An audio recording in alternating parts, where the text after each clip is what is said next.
राजा दशरथ को कहने लग गई मां कौशिकी कि सुनो, यदि कल प्रातः होते हुए राम वनवास में नहीं गए ना तो आपके प्राण का पता नहीं, मैं अपने प्राण अवश्य त्याग दूंगी।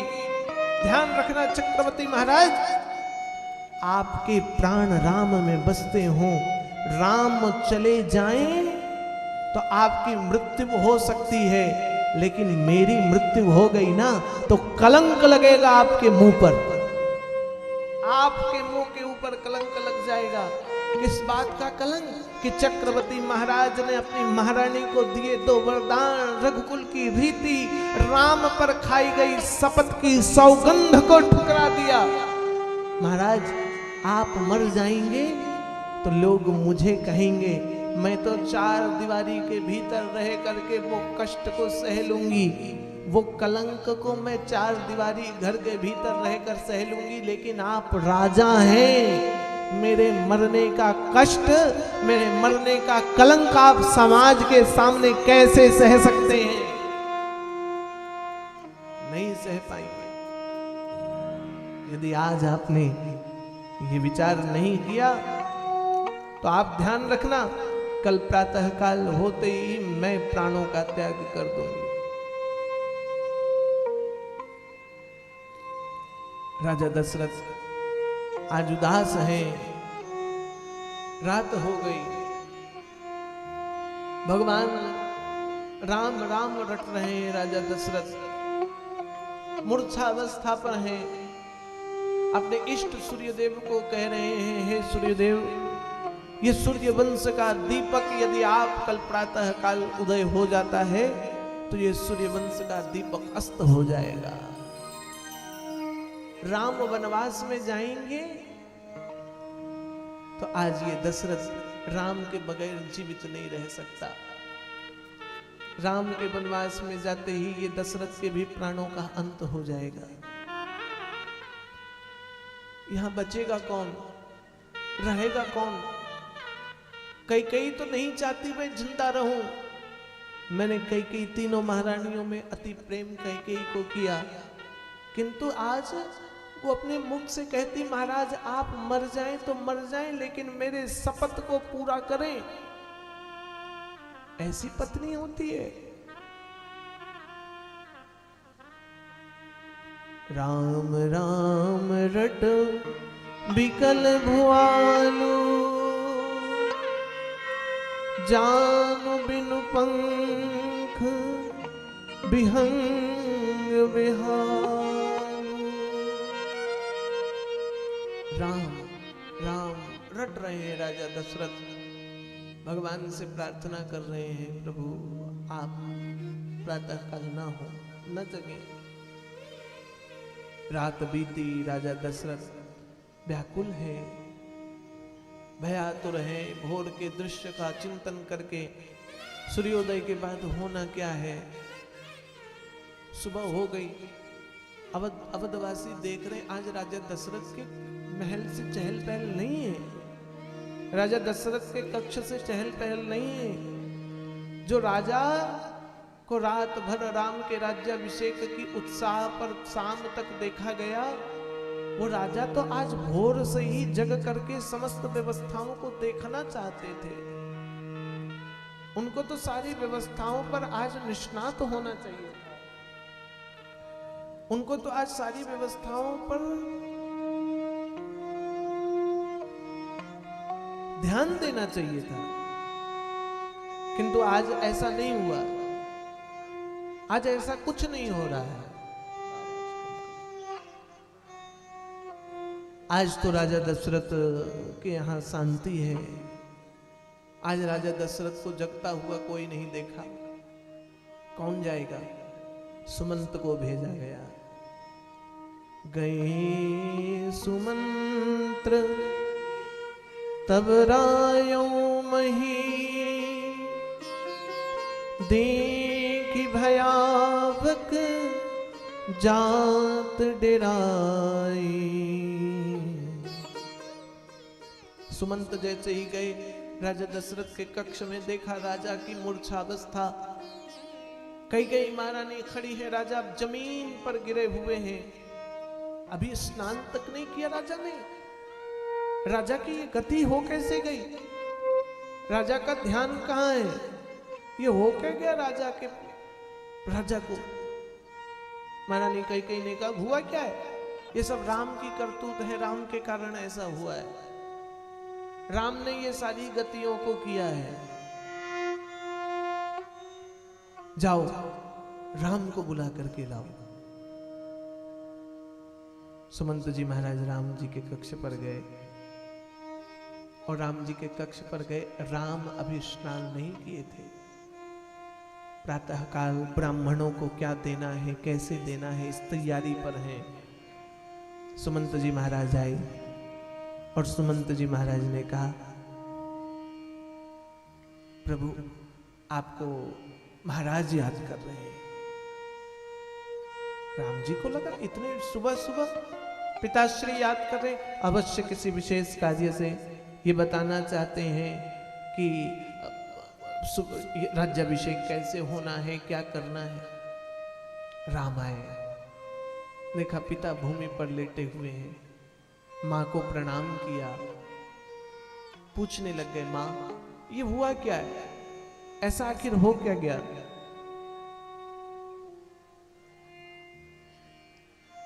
कई ने कहा ये सब तेरा कारण है, तेरे मोह पर आ गए हैं पिताजी।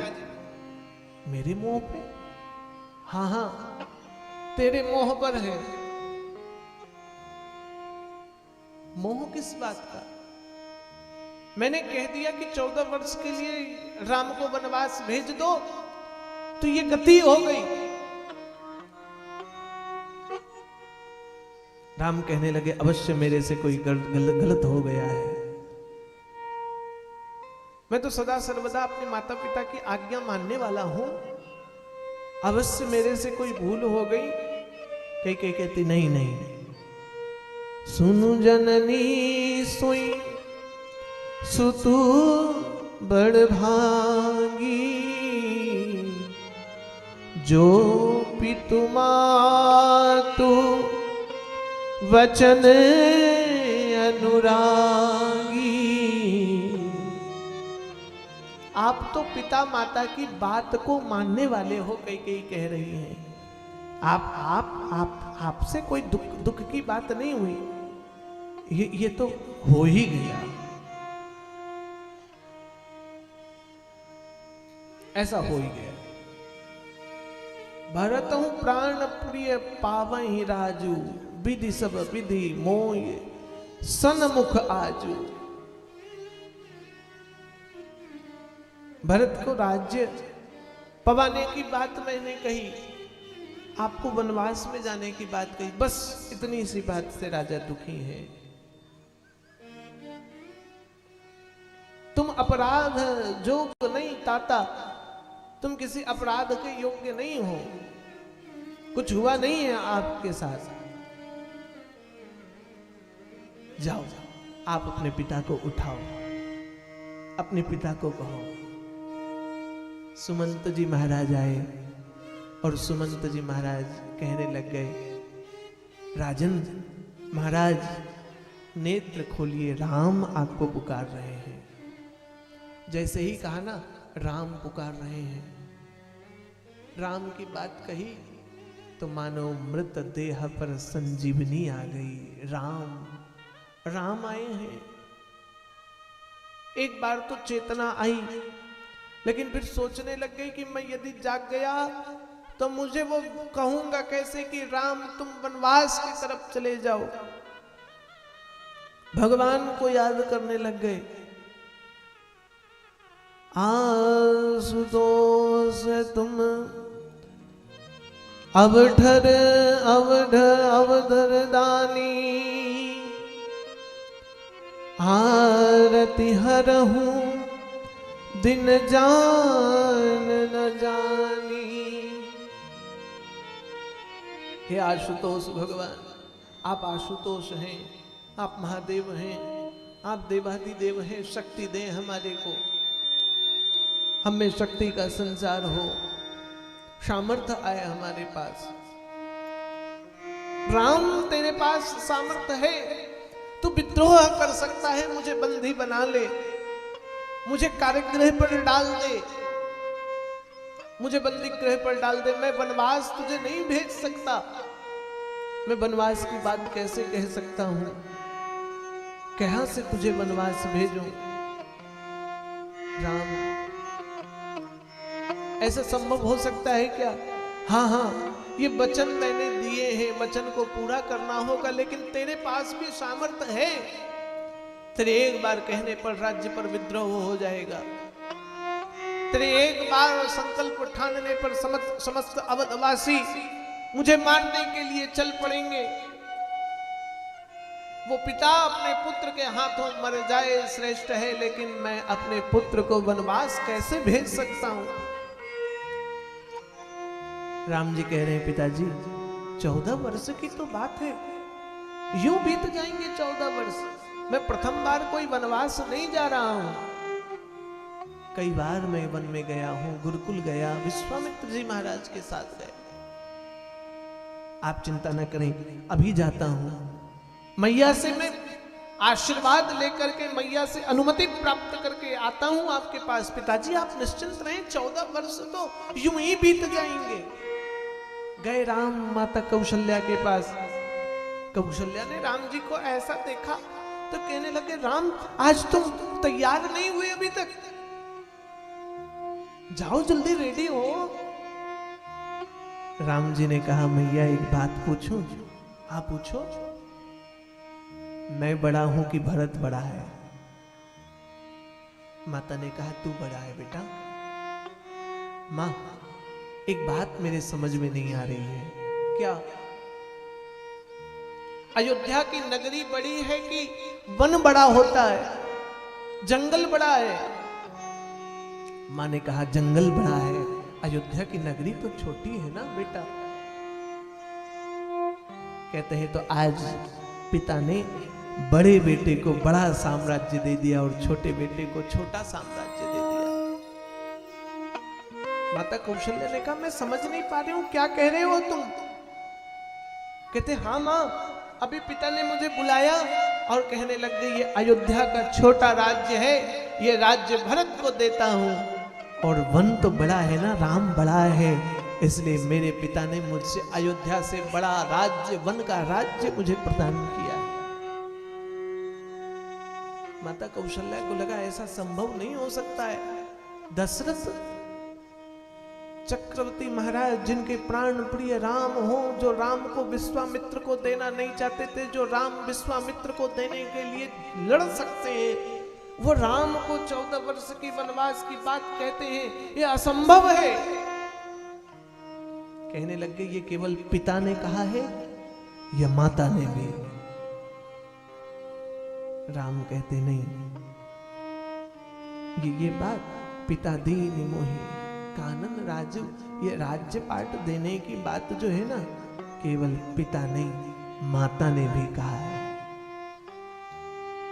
कौशल्या ने कहा, बेटा यदि पिता इस बात को कहते तो मां का धर्म था, मां का कर्तव्य था, मां के पास अधिकार था कि पिता की बात की अवहेलना कर दी जाए। क्योंकि पिता से ज्यादा अधिकार पुत्र को मां के पास होता है, मां ने पुत्र को जन्म दिया हो या वह हुआ है, किंतु यदि मां का आदेश है तो मैं रोक नहीं सकती। जो पितु मां तू कहूं बन जाना, तो कानन सत अवध समान। पितु बन देव, मां तू बन देवी, खग मृग चरण सरोर से। राम तुम जाओ वनवास में, मान लेना, क्या तुम्हारे पिता देव है, तुम मान लेना, वन देवी तुम्हारी माता है, खग मृग जीव सब तुम्हारे सेवक हैं, और ऐसा मान करके तुम वनवास की तरफ प्रस्थान करो। मैं तनिक भी तुम्हें रोकूंगी नहीं, क्योंकि मां ने इस बात को कही। सूचना हो गई मां जानकी को। आज जानकी जी को पता चल गया कि भगवान वनवास में जा रहे हैं। आई है मां जानकी, मां कौशल्या राम जी का संवाद चल रहा है।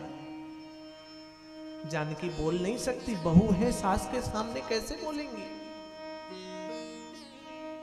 विचार आ रहा है मैं बोलूं, किस भाव से कहूं। मुझे जाना है राम जी के साथ। मीन को खुरेद रही है और खुरेदते खुरेदते मन में कह रही हैं, आज अयोध्या से जाऊंगी तो सही, लेकिन पता नहीं किसके साथ जाऊंगी, नहीं पता। यदि राम जी साथ ले गए तो राम जी के साथ जाऊंगी, और यदि राम जी ने मना कर दिया ना, तो आज ये जानकी मृत्यु के साथ चली जाएगी। मैं नहीं रह सकती राम के बगैर। राम जी ने अनेक प्रकार समझाया, वन कोमल मनुष्य के लिए नहीं है। वन में खग मृग होते हैं, वन में रहने की व्यवस्था नहीं है। तुम सुकुमारी हो। जानकी कहती, मैं सुकुमारी नाथ बन जोगी। मैं सुकुमारी हूं, मैं राज्य पर राज्य के सुख को प्राप्त करूं, और आप योगी बन जाएं, आप वनवास में रहें, मैं यहां 56 भोग खाऊं। तुमरी उचित तप मोह कहूं भोगी। आप तपस्या करें और मैं भोग को भोगूं, ये श्रेष्ठ नहीं है। निसंदेह मैं जनक की पुत्री हूं, लेकिन हमारे पिता ने ऐसा कभी नहीं सिखाया। प्रभु, मां आप तो कहो, आप सौभाग्यशाली हो, आप सौभाग्यवती स्त्री हो। आप तो जानती हो ना कि पत्नी का धर्म क्या होता है। यदि पति कष्ट पर है तो पत्नी भी उस कष्ट को भोगे। मैं अर्धांगिनी हूं। अर्धांगिनी का मतलब केवल सुख की अंग नहीं, दुख की भी तो अर्धांगिनी हूं। मां, आप भी मुझे जाने से रोकोगी? समझाए ना नाथ को। आज वो विदेहराज की पुत्री वैदेही जो धरती से प्रकट हुई, दोबारा जिसको कभी चरणों रज को धरती पर स्पर्श नहीं होने दिया, वो जनक सुता जानकी, जिसको गोद पर सदा सर्वदा राजा जनक लिए बैठते रहे। राजा जनक ने मां जानकी को कभी जमीन पर स्पर्श नहीं होने दिया। जानते हैं कि ये जानकी भूमिजा है, धरती से प्रकट हुई है। यदि इसके जीवन में कष्ट आया तो ये धरती पर समा जाएगी। राजा जनक ने अपनी बेटी को कभी भी कष्ट पर नहीं आने दिया। और मैं जानता हूं कि पिता अपने पुत्र को भले ही कष्ट पर रखे, लेकिन वो पिता कभी भी अपने बेटी को कष्ट पर नहीं रखने देता है। पिता अपने बेटी को कभी कष्ट में नहीं जीने देता है। वो पिता अपने से ऊंचे कुल पर, वो पिता अपने से ऊंचे घर पर, वो पिता अपने आय से अधिक आय पर बेटी का कन्यादान करता है। पिता कभी नहीं चाहता मेरी बेटी कष्ट पर हो। पिता जब बेटी का कन्यादान करता है ना, तो उस समय ये सोचकर करता है कि हमारी बेटी के जीवन में कभी कोई कष्ट नहीं आए। और जानते हो, माताएं तो रो लेती हैं, माताएं कष्ट को प्राप्त होती हैं।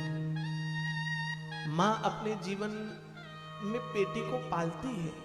बेटी जब विदा होती है तो माताएं रो लेती हैं आपस में, लेकिन एक वो पिता होता है जो किसी को आंसू नहीं दिखा सकता। वो पिता एकांत पर मन ही मन रोता है, क्योंकि पिता को पुत्र से अधिक बेटी स्नेह को प्राप्त होती है। वो पिता अपनी बेटी को सदा सर्वदा ध्यान रखता है। और आप सब तो बेटियां हैं, आप सब भी जानती होंगी। आज जानकी कह रही, मेरे पिता ने मुझे ये धर्म नहीं सिखाया। मैं जब विवाह में मेरी जब विदाई हो रही थी, तो मेरी माँ ने यही ज्ञान दिया था कि पति के सुख दुख के साथी बनना। मैं अपनी माँ को क्या कहूंगी कि माँ, राम जी वनवास चले गए और मैं यहाँ 56 भोग खा रही हूं। मेरे पिता आकर मेरे से पूछेंगे तो मैं क्या उत्तर दूंगी? राम जी ने बहुत समझाया। जब जानकी नहीं मानी तो भगवान ने जानकी को आकर के श्री लक्ष्मण जी महाराज कहने लग गए भैया आप वनवास जा रहे हो, मैंने सुना आप वन की तरफ जा रहे हो। राम जी कहने लगे हाँ हाँ, पिता ने हमको वनवास भेजा है, मैं वन में जा रहा हूं, आप पिता का ध्यान रखना। लक्ष्मण कहने लगे कौन पिता, किस बात का पिता? जो पिता जीवन भर अपने ज्येष्ठ बेटे को कहता मैं प्रेम करता हूं, प्रेम करता हूं, और प्रेम के स्थान पर उन्होंने केवल दिया ही दिया क्या है, सदा सर्वदा के लिए वन पर भेजा। अब तो खुशी का समय आ गया था, हम जब गुरुकुल से लौटे कुछ दिनों के बाद ही विश्वामित्र जी के साथ वन पर भेजा, वहां से हम लौटे, अभी तो हमारे आनंद का समय था, हमारा विवाह हुआ था, और वो पिता नहीं, वो तो मर गया हमारे लिए, वो दशरथ है। उसने दिया क्या केवल हमारे आपके जीवन में, आपके जीवन को केवल कष्टों पर डाला। 14 वर्ष के वनवास के लिए भेज गए। भरत तो ढोंग रचता है। राम जी कहने लगे क्या बोल रहे हो, पिता का असम्मान नहीं, पिता के लिए असम्मान की बात, पिता से असम्मान की बात।